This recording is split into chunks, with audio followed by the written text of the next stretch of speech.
Alchemy of Breath is a bit more of a belief system than it is a brand, really. It's not about one type of breath, and I really don't feel that any of us own the breath or the right to name it, even.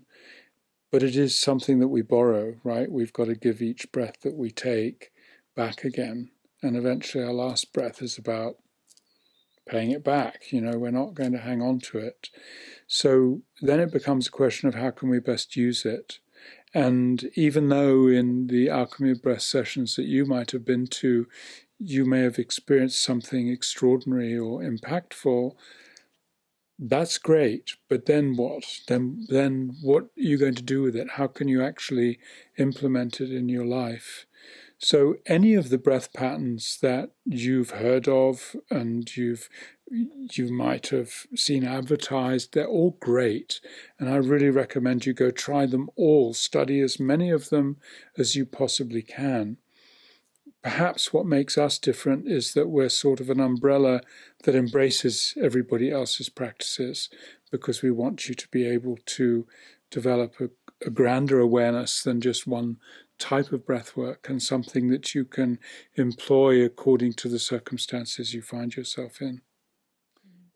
We generally use a conscious connected breath for our main outreach. So if you come to any Alchemy of Breath sessions that are online, or most of the sessions with our facilitators for groups, would use a conscious connected breath. And we would use either through the mouth or through the nose, depending on the condition or the moment or whatever the intuition might be of the facilitator. But actually, we represent the whole world of breath work, not just one type of breath. So I was an initiator in trying to bring the whole breathwork community together. So we want people who study with us to be familiar with breath as a practice rather than one type of breath. And that would include everybody's named breaths and branded breath works. We want you to know the breath in your own particular way. So what would it take for you to gain intimacy with your own breath? Breath awareness and how you use it in different moments, in different situations. If you wanted to go to sleep and you felt you couldn't, or if you wanted to wake up and you felt you couldn't, or if you needed to do exercise, or if you needed to be present while you were making love, or any of these types of conditions, there's a breath that you can use for that. And we use, when we do our public outreach, one type of breath, which is the conscious connected breath, because it's impactful. And it really helps people, it really helps people take stock and to think in a different way and to choose an alternative point of view. And so that's why we do it. Music is sound, and sound is vibration, and there's consequence to using sound in a breath work. So we get to think about, every organ in the body has a different vibration. We feel resonance with different vibrations according to our mood. You can induce different moods with different vibrations. So music is extremely powerful, and it needs to be used with awareness and care. So there are certain types of music we could use to activate, and there are other ones that could be used to calm the nervous system, as a simple example. But there are so many other aspects. When we speak, it's music. So what velocity and what punctuation and percussion and range that we might use, speed or slowness, softness or loudness, they're all different types of music. So playing pre-recorded music is certainly one aspect, and it gets to be kind of considered in the whole. And with one-on-one sessions, I tend not to use music at all. I tend to use the intimacy of human connection rather than to have something else there. In a group, it becomes more reasonable in a way to use music, because if different people in different states of being are listening to the same music, it brings in an element of harmonization. So especially in group work, music becomes really useful. I've always believed that the limits of psychology are that it can take us to a certain level of awareness, but it then becomes a bit like analysis paralysis. And in a way, the human quest to understand his own spirit has been tried with psychology, but it's like the ladder can only reach so high, right? You can't really reach your true spiritual nature in a scientific way. There's some element of faith or trust or surrender to the mystery rather than clinging to the mastery. And so for me, breathwork has always been the link between the a psychoanalytical approach and a spiritual understanding. It's really enabled me to bring both together. So we can embrace elements of psychology, and I'm mostly moved by Jungian psychology. And then also, which of course incorporates some degree of spiritual awareness, because Jung was an extraordinary man that way, and the collective unconscious and all of those aspects. So with Alchemy of Breath, we're really excited about how the embrace of the spiritual realms can inform our psychology. So although we would refer to psychological terms and we use our intuition to understand psychological states of our own being as facilitators and also of people who are breathing with us, it's really how can we bring this alchemy, how can we bring this into alchemy? You know, the alchemy of mixing psychology with spirituality, and what is it that can happen when those two come together? That's the magic of Alchemy of Breath to me. That is the alchemy of breath. Yes, you can, and it's quite arbitrary unless it's guided. It depends. So there are most effective ways of releasing trauma either through the body or from the psyche. And again, they're two kind of different things. If we think of, just now I was speaking of the spirit and the psyche, and then there's also the psyche and the body. And I think that what happens with breath work is that we're able to actually align all three of them. The physicality of who we are, the baseness, the density of this thing that we can touch and feel, and the psychology of who we are, and the memories that have formed who we are, including the traumas that have formed who we are, and then embracing this element of spirit to bring in as well. And what happens if we can make ourselves available to surrender to a greater force?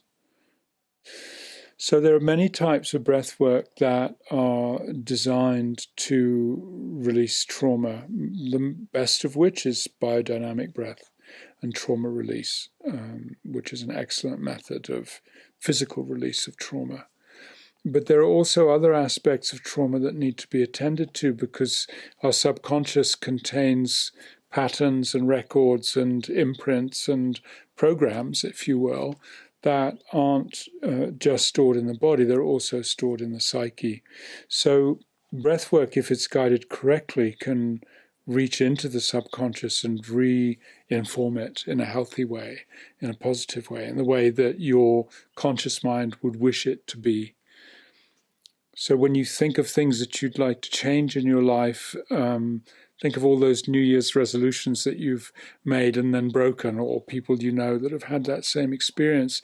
That's happening because our conscious mind wants to do something, but the unconscious or the subconscious is just not ready. It's just not enrolled. It's not enlisted in that as a possibility. It's got its own way of working. And that way has been conditioned by trauma. It's been conditioned by the shocks and bumps and bruises that we've suffered in our lives. So breathwork is a wonderful way to review all of that, to review the data that we've been given in those first 7 years of our life, and also to reinform it, that we can actually crack into the vault. We can kind of hack into our own operating system and begin to rewrite some of those scripts in the way that we'd like them to be. And breathwork is so efficient for that because it kind of closes down the normal thought processes that we have and opens more space, gives more space for consideration and approaching from a different angle. That's for trauma, but it also applies in everyday life. If there's an issue that you're faced with, or something that you can't figure out, or a decision or a choice you've got to make, or a relationship that you feel stuck in, a breath work is just a wonderful way to refresh your point of view and to kind of climb out of that rut, that thought pattern that you might find yourself in, and give yourself a chance to have a fresh view.